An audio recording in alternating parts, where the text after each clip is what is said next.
Read the passage and answer the following questions. Space exploration has expanded humanity's understanding of the universe. Space exploration ने humans की जो understanding है universe को लेकर उसको expand कर दिया, उसको इंक्रीज कर दिया है through satellites, telescopes and space missions. Satellites को, टेलीस्कोप्स एंड स्पेस मिशंस के through scientist have gathered valuable informations. उन्होंने वैल्यूएबल इंफॉर्मेशंस को कलेक्ट किया है, गैदर किया है अबाउट प्लैनेट्स के बारे में, स्टार्स के बारे में एंड गैलेक्सीज के बारे में. Space research has also contributed to technological advancement that benefits everyday life.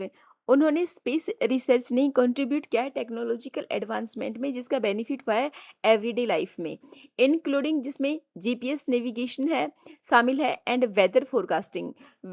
However, space missions require significant financial investment.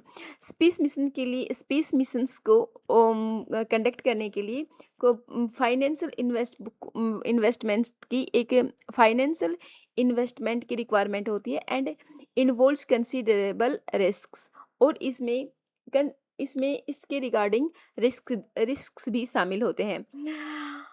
Despite these challenges, इन सभी चैलेंजेस के बावजूद many nations continues to invest, फिर भी कई सारे जो नेशंस हैं, देश हैं, वो इन्वेस्ट कर रहे हैं स्पेस प्रोग्राम्स में बिकॉज क्योंकि दे बिलीव, उनको ये भरोसा है कि एक्सप्लोरिंग स्पेस को एक्सप्लोर करना can lead to scientific discoveries.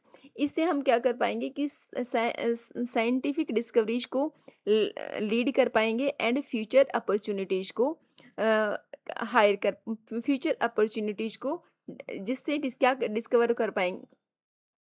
Despite these challenges, इन सभी चैलेंजेस के बावजूद many nations continues to invest in space programs. कई सारे जो नेशंस हैं, कई सारी जो कंट्रीज हैं, वो स्पेस प्रोग्राम्स में इन्वेस्ट कर रही हैं क्योंकि उनको भरोसा है, they believe that exploring space can lead to scientific discoveries and future opportunities.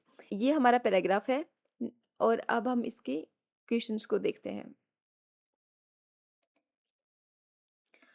Question number first है, space exploration helps humanity understand.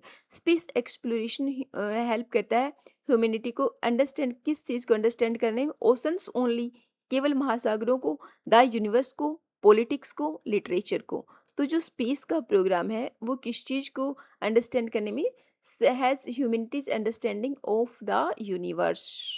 Option B is right. Space exploration helps humanity understand the universe.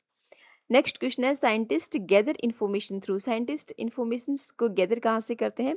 Through satellites and space missions, newspapers only, factories, museums.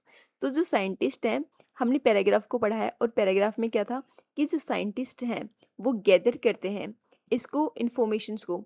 Scientist have gathered information, valuable information about planets, stars and galaxies, है ना. तो इसका जो right answer होगा वो क्या होगा? Scientist gather information through satellites and space missions. Option A is right. Next question है, GPS navigation is an example of. GPS navigation किस चीज का एग्जांपल है? कल्चरल एक्सचेंज का. कल्चरल एक्सचेंज हो रही है यहाँ पर. A benefit of space research, space research का एक बेनिफिट है ये. और सोशल इशूज का या इन्वायरमेंटल प्रोटेक्शन का. तो जीपीएस नेविगेशन है, ये एक एग्जांपल है a benefit of space research. Option B is right. Next question क्या है, a challenge of space mission is. Space mission में क्या चैलेंज है? लो इन्वेस्टमेंट है. इन्वेस्टमेंट लो में स्पेस मिशन हो जाता है? नहीं. Lack of discoveries, significant cost and risk और एक्सेसिव प्रॉफिट्स. तो इसमें हमने पढ़ा था कि जो स्पेस मिशन है उसमें के space missions require significant financial investment and involve considerable risk, और इससे जुड़े हुए रिस्क भी इसमें शामिल होते हैं. तो option C is right. A challenge of space mission is significant cost and risk. Last question है, nations invest in space program because of scientific discoveries and opportunities, tourism only, political campaigns और population growth. Nations invest कर रहे हैं.